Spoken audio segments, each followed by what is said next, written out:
I'm Randy Credico, live on the fly at 99.5 FM here in New York City. You can stream us at WBAI.org, and please support the station. Give to WBAI.org. We got a big packed show today, but before I get to it, I just want to mention, last week we put out a book that's edited by Margaret Ratner Kunstler and Tariq Ali. It's called In Defense of Assange. All right, this is like 50 different writers and lawyers and consult, whatever, the whole gamut. But like the best people writing in this book: Stefania Marizzi, Chris Hedges, Noam Chomsky. One of my guests today, my co-host, who will be on in just 1 minute, and that is Jesslyn Radak, the great whistleblower and defender of whistleblowers. We'll get to her in just 1 minute. So if you want that book, it's signed by Margaret Ratner Kunstler. It's a $50 donation to the station, and you get it signed. All right? I got some left. So call 212-209-2950, 212-209-2950. And, of course, this has been an incredible week. It's just amazing. And it's capped by even Pat Robertson saying, these police are out of control in this country. Got a chance to do my Pat Robertson. I haven't done any humor. I've been so serious since I came back to the station and elsewhere. So today we're going to talk about two people who are whistleblowers. Daniel Hale, who faces sentencing in a couple of weeks for blowing the whistle on the drone strike program, and poor Reality Winner, who's in a prison, been there for a couple of years. I think maybe 3 or 4 years. We'll talk to Jesslyn about that. And we're going to talk to her mother, and we're going to talk to Lisa Ling later on. We might get a special call-in from a whistleblower himself during the show. So let's get right to it. Jesslyn Radak is a whistleblower. She's a recipient of the prestigious Sam Adams Award and many others. She is just a hard-working defender of those who are telling the truth and get caught up in the surveillance, get caught up under the Espionage Act. And she's agreed to co-host this complicated show I have today. Jesslyn Radak, thank you for participating. Hey, thank you for having me. Are we there? I'm here. Yes. I'm on. I got a little bit of feedback on my line, if we can just clear that up. Jesslyn, why don't you give us the overview of today's program? Tell us about what is happening to Daniel Hale and what has happened to Reality Winner before we bring on her mother. Yes. Basically, Reality Winner and Daniel Hale have both faced prosecution under the Espionage Act, which is a law that is used in current times to go after whistleblowers. Despite its name, you would think it would be to go after spies, but it's been uniquely used to go after whistleblowers. And Reality Winner got the longest sentence ever for a whistleblower sentenced under that law, and Daniel Hale has pled guilty to one count and faces potentially 50 years in jail, though I'm hoping it will be something far, far less. It's a very draconian law. And again, it has been used against people who are guilty only of committing the truth. Yeah. Well, I must say it's an endangered species, it seems these days, to be a whistleblower, because all of the blowback that they get in the prosecutions. Are you beginning to feel that way? Yes. I mean, unfortunately, this is a bipartisan issue. It actually started under President Obama, who brought like a record, 8 or more prosecutions of whistleblowers using this law. and unfortunately created terrible precedent that President Trump was happy to pick up and run with and wield against people accused of leaking. And again, it's just Biden technically could, drop some of these charges against Julian Assange, against Daniel Hale. He could pardon Reality Winner. All of these things are opportunities to correct the course that our country has been on, but instead it just appears to be more of the same because, again, across a number of different administrations, this law is being used to quell dissent that has revealed some of the biggest controversies in recent U.S. history, including secret surveillance, torture, war crimes, and election interference. Those are four of the biggest hot-button issues that have been in headlines every day. But the people who faced prison for helping reveal this information are the ones being punished. Right. We've done all of these shows with Julian Assange, and we know he's, if he comes over here, Hale's got to go. Is he in Alexandria, Virginia? Steve Brown, a friend of mine, just texted me, and he wanted to know why so many people plea out. Can you tell him why they plea out? Absolutely.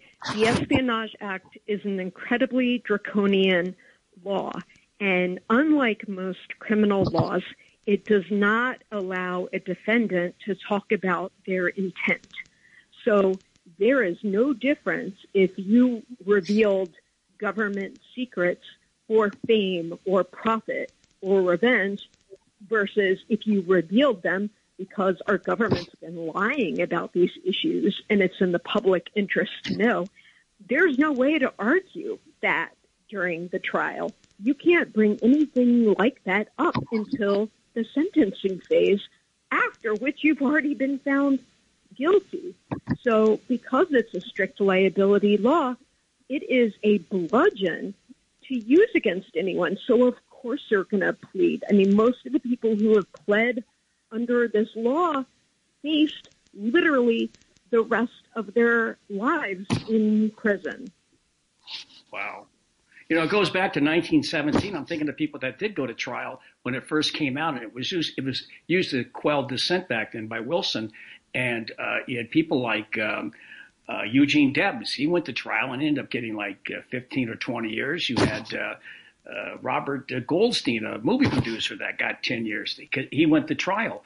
They think they can beat it. This is not something that is easily winnable. All right, so you've set the stage up, and you're my co-host. If I have any sound problems, please step in. We're going to play a little bit of music here before we do it, and then we're going to go to Texas and talk to the mother, the courageous mother of Reality Winner.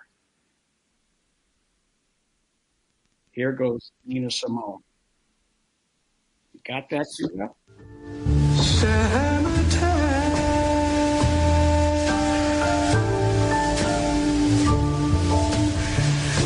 And the living so easy, 'cause you're jumping, and the cotton is high.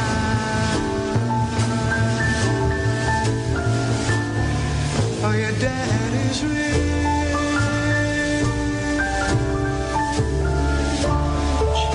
and your mom's good looking. So hush, little baby, don't you cry.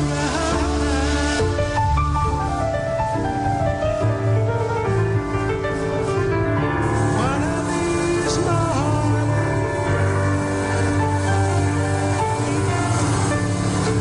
you're gonna rise up singing,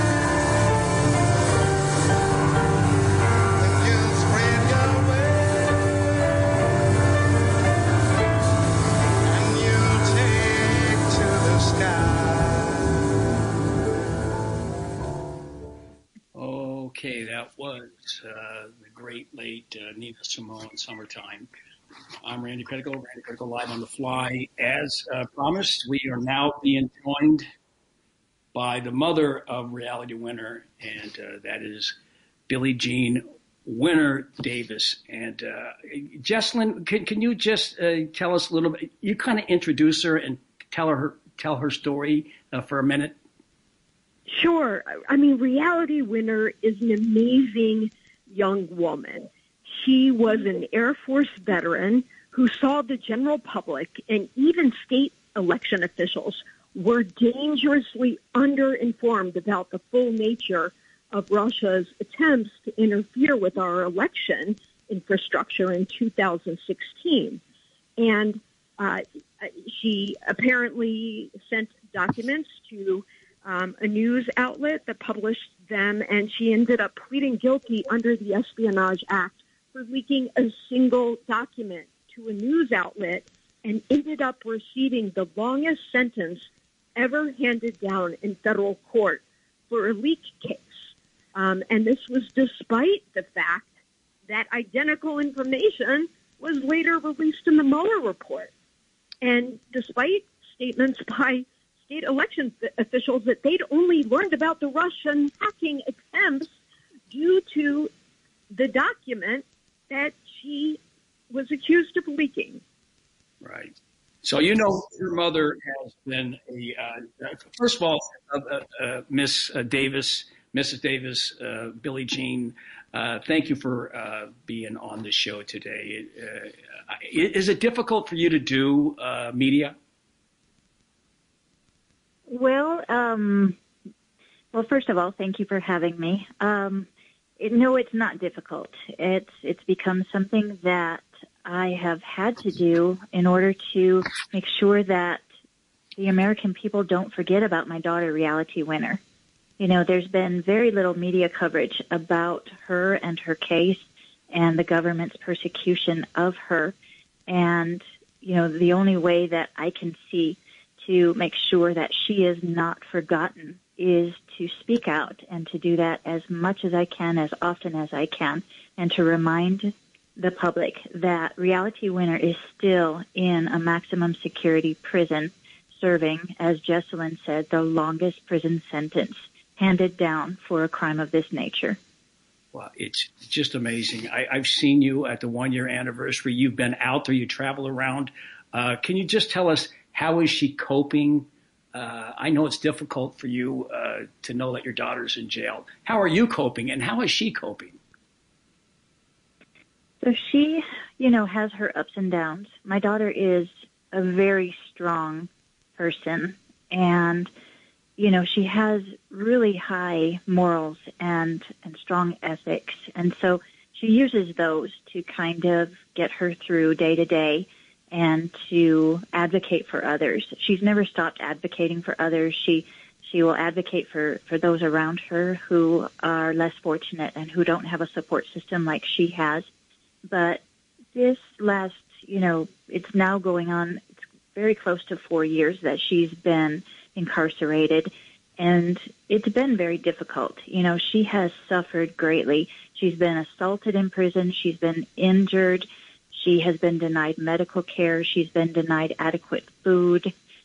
She's gone through, you know, the whole COVID experience. My daughter contracted COVID in prison and was congratulated by a prison guard for her positive COVID test result.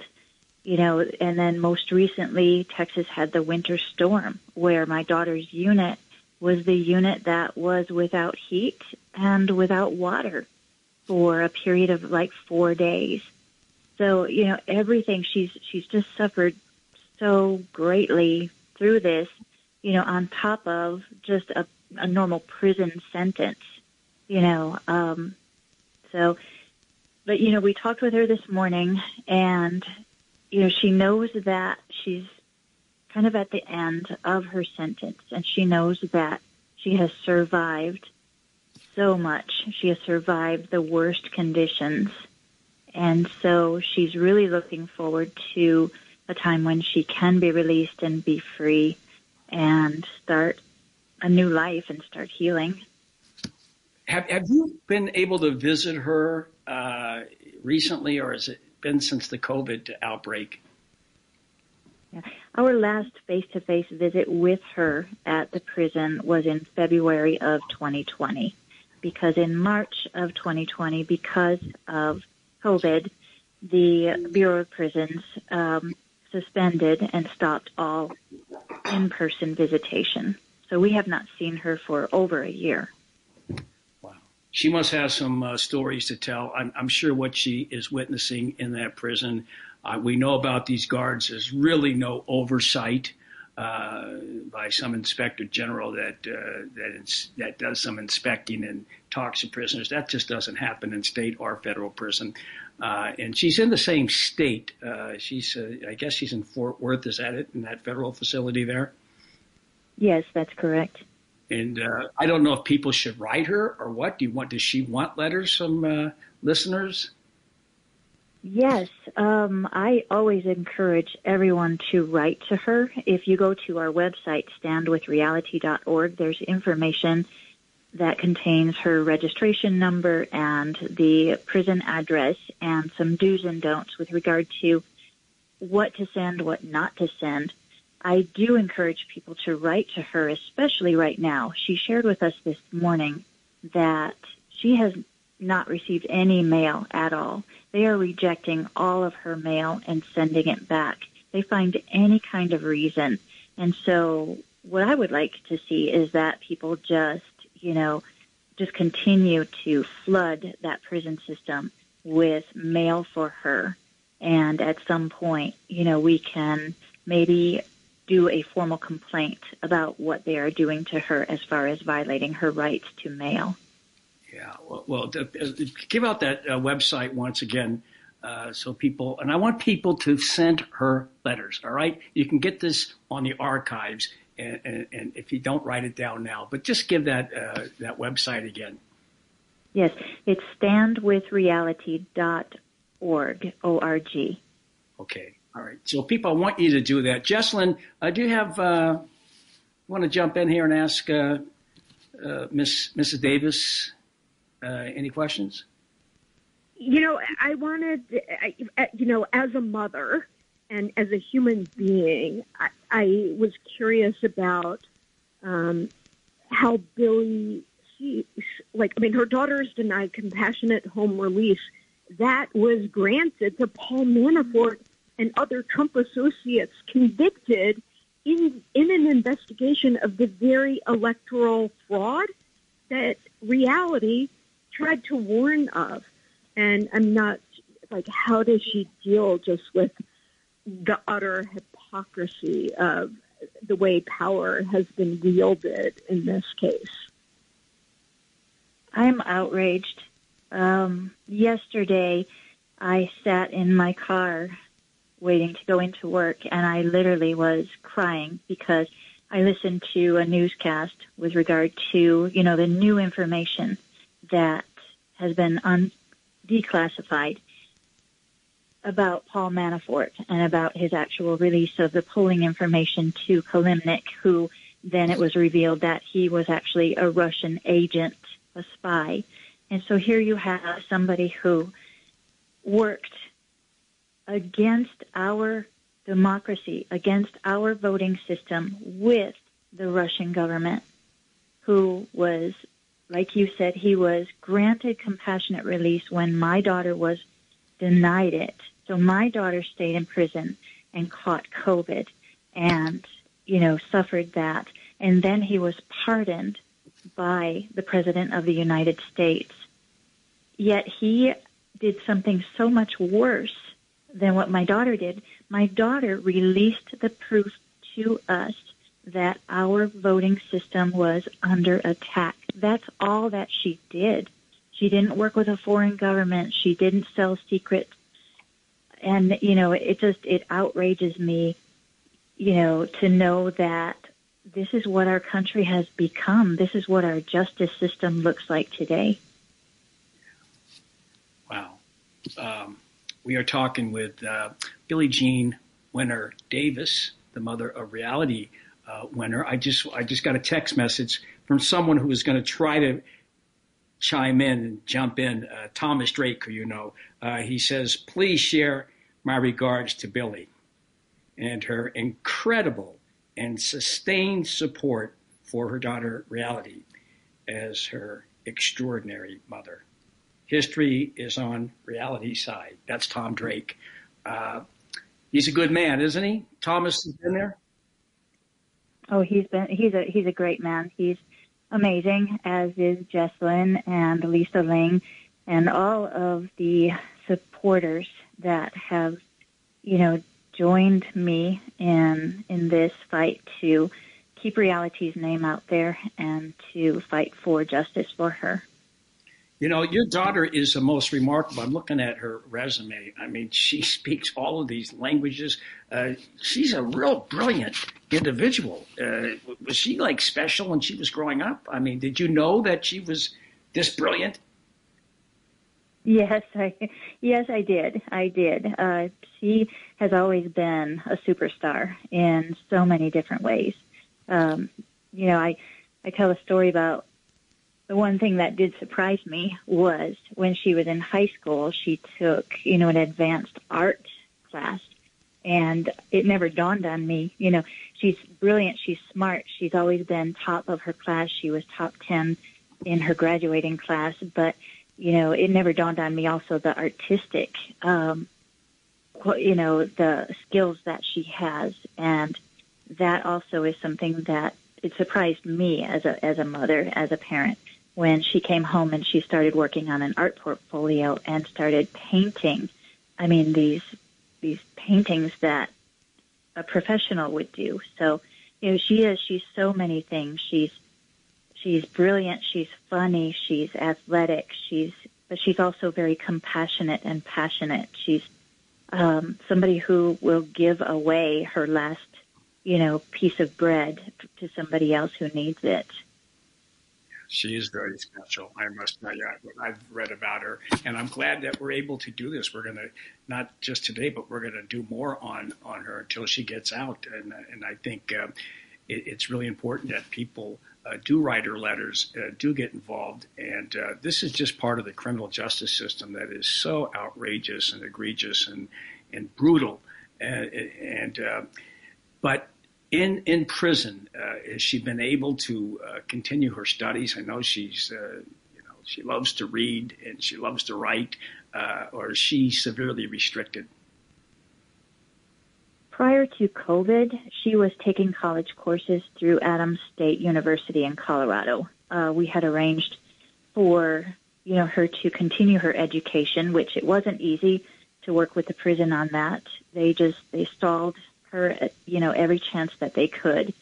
And prior to COVID, she was also teaching nutrition and fitness classes and spinning and yoga at the recreation center and, trying to help people to improve their daily habits and be more healthy. But since COVID, all of those programs got shut down. And so that's another thing that I hope that people are aware of, that, people in prisons right now with COVID, they're just sitting. I mean, this is really just dead time. They are just locked in. They haven't had any visits with family members. There's been no programming. There's been no services.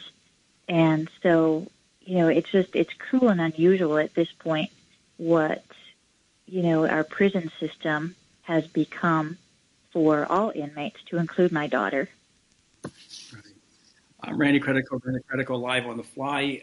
This is a special program on Reality winner and Daniel Hale, co-hosted by a whistleblower, the award-winning attorney at Whisper, and that is Jesselyn Radak. Jesselyn, why don't you close it out, and if you have any more questions for Mrs. Davis. Well, I was going to say, picking up on what Billy just said, the horrible condition of prisons in the U.S. is precisely the reason that the extradition proceeding against Julian Assange went in his favor. It was because U.S. prison conditions are so horrible that they feared he would risk death if extradited.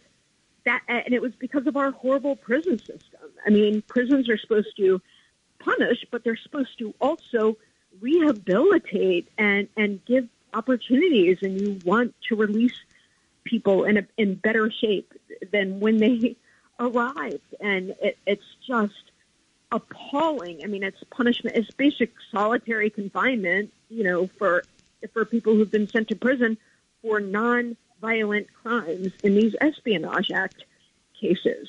These are people with no criminal history and a conviction on a single count for a non-violent crime. So reality cases are the worst punishment of whistleblower ever. Good. Go ahead. You want to answer what Jesslyn just said, Mrs. Davis? Yeah, I mean, what she's saying is very correct, and it's insane to think that, Julian didn't get extradited to America because our prison system is so cruel and unusual. That just says it all. And again, people who are convicted of nonviolent crimes, you have to wonder, is Reality Winner going to be a better person because of the 4 years that she has spent in prison? All of the experiences that she has had. She also has been inappropriately touched by a prison guard. And then when she made a complaint about that prison guard came on the unit and threatened her.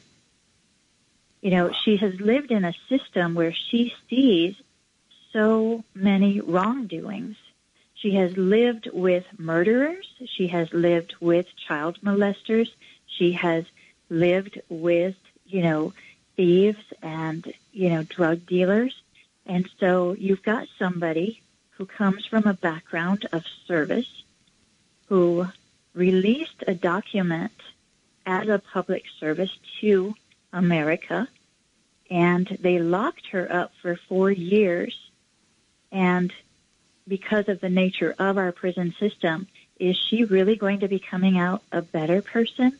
Now, I have faith that Reality will be a better person. She will use her experiences to, work toward something, good, like prison reform, like she talks about, criminal justice reform. But, the fact that this is what prison is. This is what prison does. They just totally humanize. I can't say that word. Humanize. They dehumanize you. They break you down, and then you're supposed to come out a better person at the end. Right. We've been talking to Billie Jean Winner Davis, the mother of Reality Winner. Don't forget, folks, to send those letters if you can. Complain. Those things always do help. I just want to commend you on your unrelenting struggle on behalf of not just your daughter, but others that are suffering behind the razor wire. Jesslyn is going to stick around, and we'll be in contact with you. This show will be made into a video, and we'll play some music in there that your daughter really likes. All right, and by my editor, Kelly Lane, who I know is listening. All right, we'll be right back. We're going to play. Thank you very much, Mrs. Davis, for being part of this. Thank you. Thank you for having me. Thank you, Jesslyn. Oh, talk soon. Bye-bye. All right, we're going to play a little bit of Judy Collins, Turn, Turn, Turn, and we'll be right back with Lisa Ling. Everything turn, turn, turn. There is a season, turn, turn, turn, and a time to every purpose under heaven.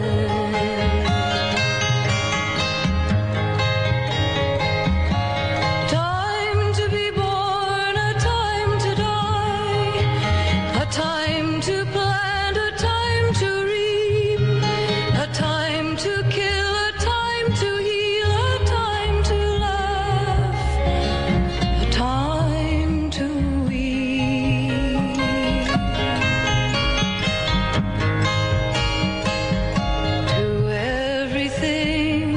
turn, turn, turn.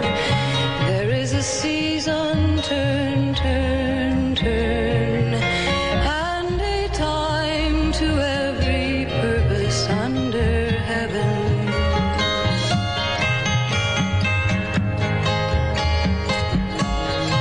Time to build up, a time to break down, a time to dance, a time to mourn, a time to cast away stones, a time to gather stones together. Okay, that was Judy Collins' Turn, Turn, Turn by Pete Seeger. I'm Randy Credico. This is Randy Credico live on the fly on Free Speech Radio, WBAI 99.5, as I said, in New York City, WBAI.org. And support the station, give to WBAI. I am my co-host today. My special co-host, Jesslyn Radak, is still with us. And joining us from San Francisco is a veteran who one of the big opponents of the drone program. She was part of it, and she spoke out, very courageous. Can you just give us a little bit, why don't you intro her, Jesslyn? Lisa Ling was involved in the drone program and bravely, very bravely, especially in light of all the other people in the program who were getting criminally threatened for saying anything about it. Lisa has been a very public advocate. She has supported all of these people on a personal level. She's kind of the matriarch of this very tortured and tormented, kids, literally kids who were in this assassination program. And she's been an advocate both on a personal level for them, but she's also testified, before international bodies about the dangers of armed drone warfare, as well as doing humanitarian work along the lines of, stuff Reality wanted to do, like actually going to Afghanistan to try to learn about who these people are that we're terrorizing with drones constantly in the sky. She's a remarkable woman and a tireless advocate, and literally has been a lifeline for tons of whistleblowers. Yeah, she definitely is amazing. I've done some research. And Lisa, thank you for joining us today. We've been talking this week. You have been out there for other whistleblowers, for Reality and Daniel Hale. How did you decide after 14 years in the military, in the Air National Guard and other intelligence units, the 48th Intelligence Squadron, what prompted you to do a reversal in your support of these programs? So thanks for having me first. I really appreciate the work that y'all are doing. It wasn't, I wasn't like one day struck with a lightning bolt that said, hey, everything you're doing is wrong.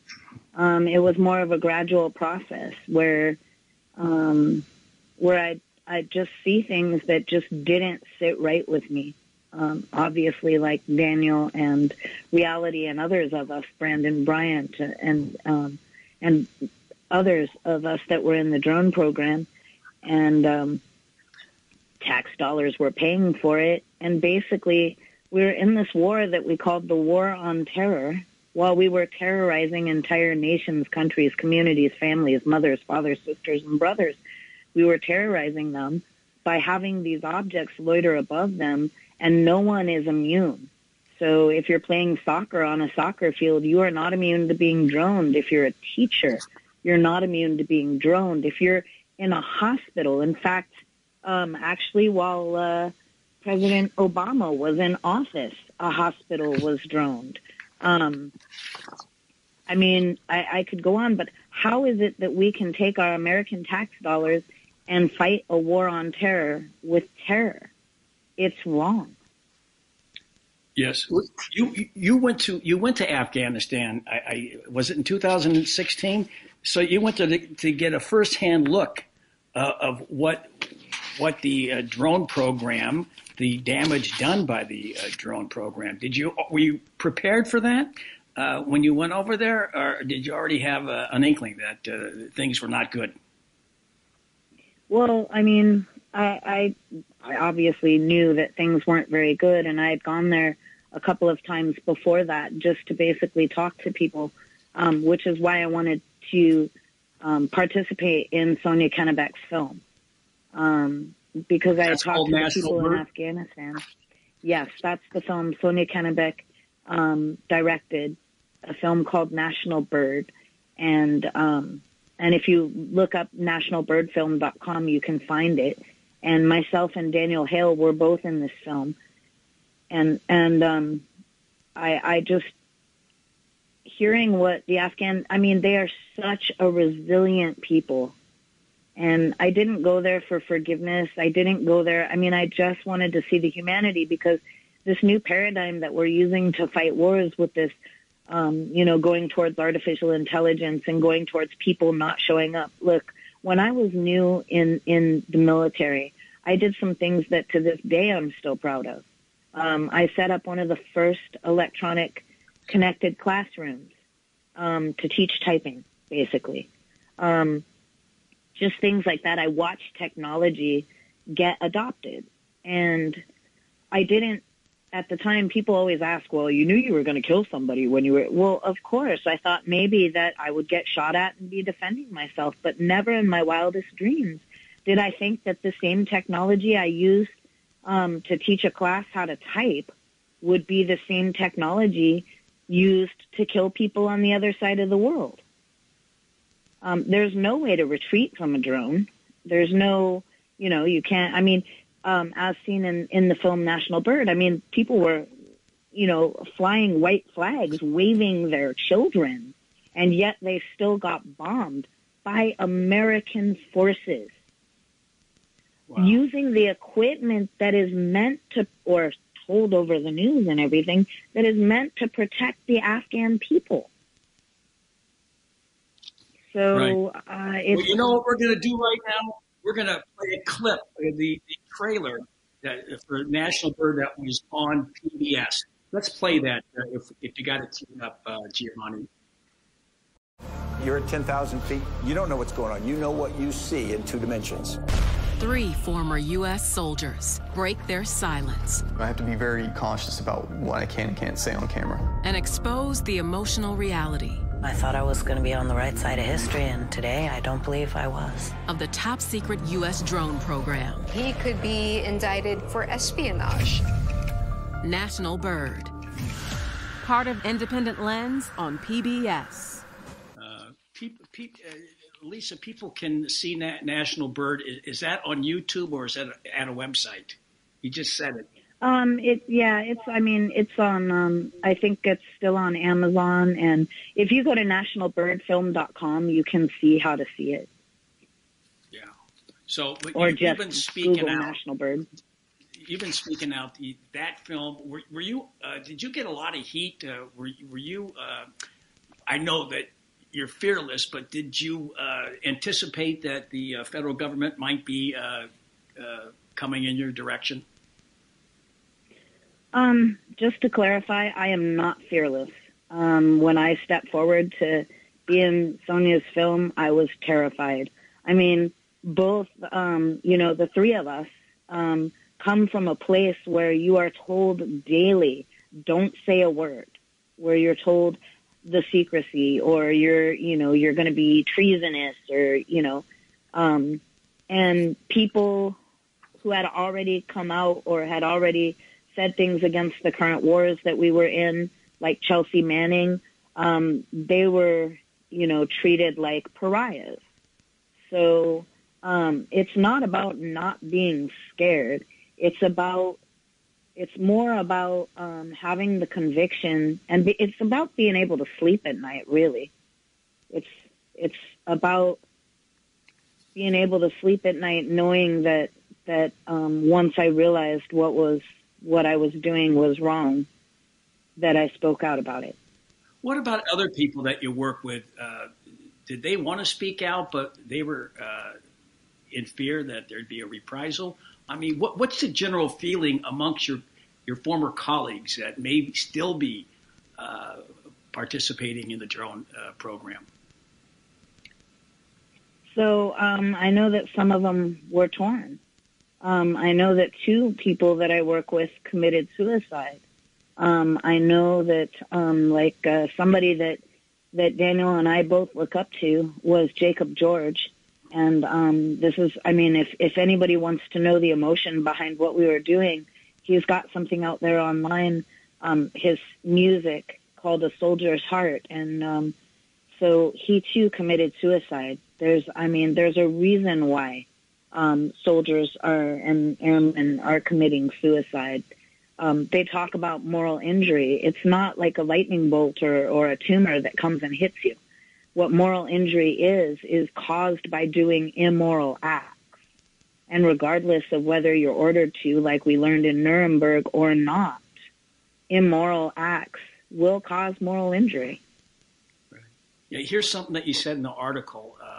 You're talking about this. Is very descriptive. You say, this is quoting you, say you're an 11-year-old child gardening with your grandmother.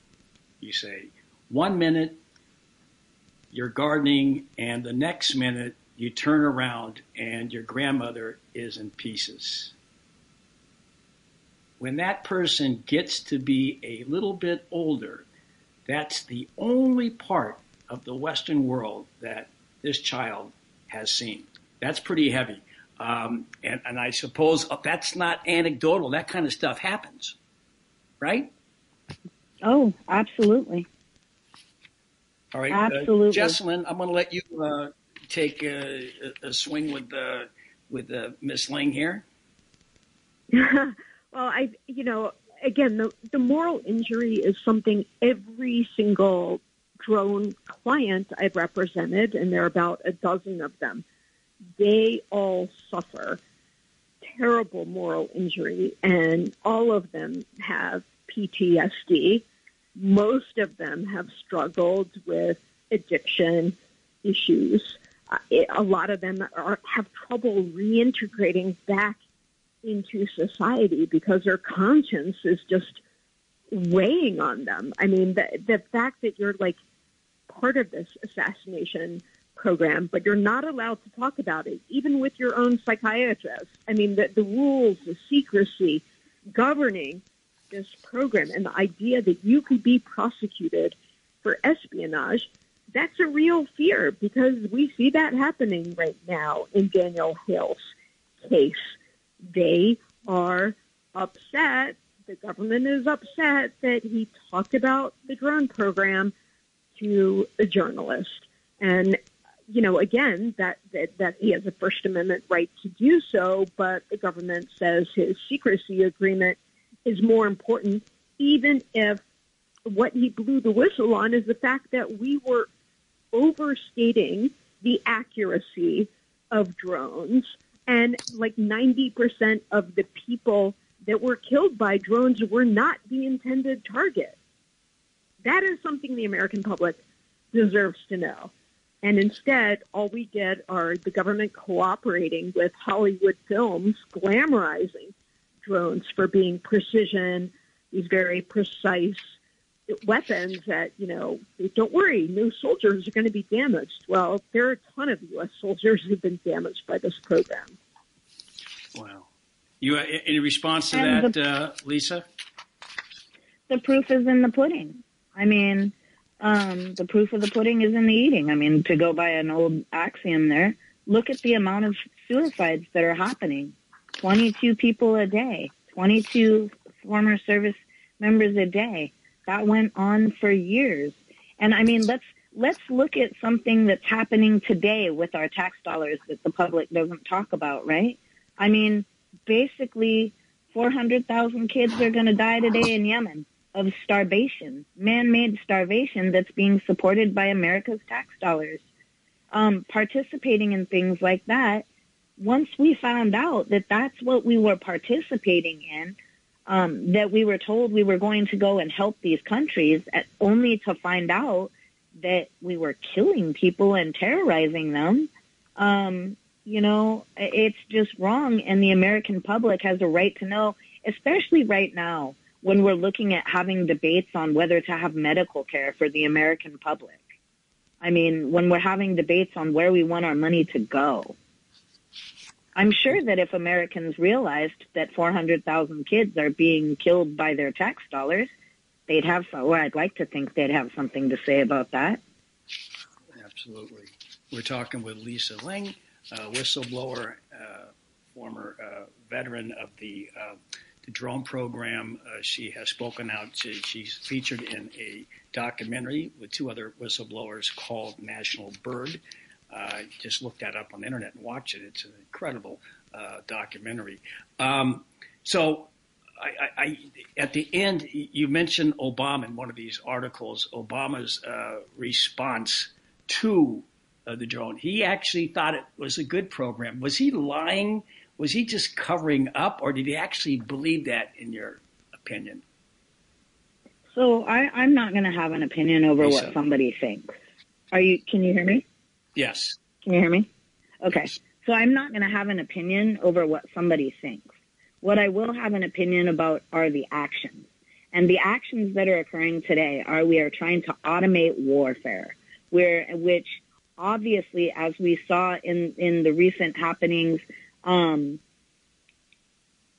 it lowers the threshold for states warring with one another, this automated technology, and that's the direction we're going, and that is the direction that while Obama was president, he wanted to go. Now, was this being planned for years before that, and we're on this trajectory that we haven't stepped off of no matter who's been in office? Absolutely.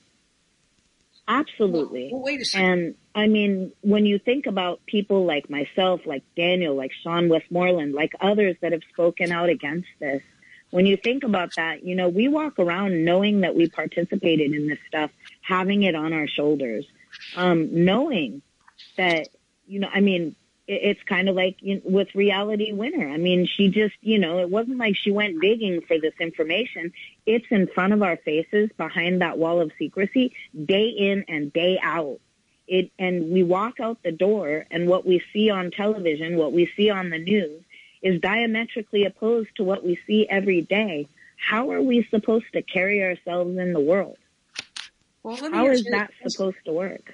Has the drone program been lowered in its intensity, or the quantity, or does it remain the same as it was when you were there? Oh my God, no! I mean, drones are proliferating all around the globe. I can't remember the exact number of countries. I think it's like 500 now, and Germany is looking at getting armed drones now and cooperating with France. The talks that just happened in Japan, I know, had to do with, all of this technology and connecting in the way of war in the world. No, it's proliferating. I mean, the military just got an organization that specializes in artificial intelligence. That takes the human out of the decision-making process. If that doesn't frighten you, it sure as hell frightens me. Well, it does frighten me, and I appreciate all the work that you've done. Jesslyn, we got to go in a minute, so I'm going to give you you have a concluding minute thoughts about this, what we've been talking about today. Well, I think everyone's right that drones create far more terrorists than they kill. Our government has demonstrably been caught lying about the impacts of drone strikes that have actually killed an American, including an American teenager. Again, most people don't know that because the U.S. is so good at burying that. It's incredibly important for whistleblowers to be able to come forward safely. They should be getting honored and not threatened with the rest of their lives in jail under the Espionage Act for basically telling the truth about something the government lies about. Blowing the whistle on war crimes. It shouldn't be a crime to reveal a crime. and people should support Reality Winner and Daniel Hale. And if you haven't heard those names, look them up, because it should be front page news, and it's hard to get any stories at all. Well, we're going to stay on this story. I want to thank both of you. I want to thank Billie Jean Winter Davis, you, Lisa Ling, and, of course, Justin Radak. Keep up the good work. This has been Randy Credico Live on the Fly, 99.5 FM in New York City, Free Speech Radio. We're going to go out here with one of the all-time great anti-war songs by Pete Seeger, but sung by Marlena Dietrich. This is really a beautiful version, and we'll see you next Wednesday at 2:30. Thank you. Good night, everybody. Where have all the flowers gone? Long time passing. Where have all the flowers gone? Long time ago. Where have all the flowers gone? Young girls pick them, everyone. When will they ever learn? When will they ever learn?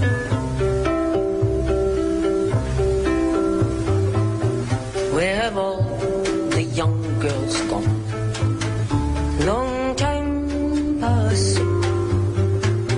Where have all the young girls gone? Long time ago. Where have all the young girls gone? Gone to young men, everyone. When will they ever learn? When will they ever learn? Where have all the young men gone? Long time passing. Where have all the young men gone? Long time ago. Where have all the young men gone? Gone to a soldier, everyone. When will they ever learn? When will they ever learn?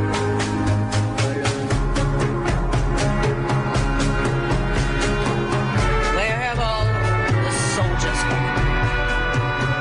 Long time passing. Where have all the soldiers gone? Long time ago. Where have all the soldiers gone? Gone to graveyards, everyone. When will they ever learn? When will they ever learn? Where have all the graveyards gone? Long time passing. Where have all the graveyards gone? Long time ago. Where have all the graveyards gone? Gone to flower, everyone. When will they ever learn? When will they ever learn? Where have all the flowers gone? A long time passing. Where have all the flowers gone?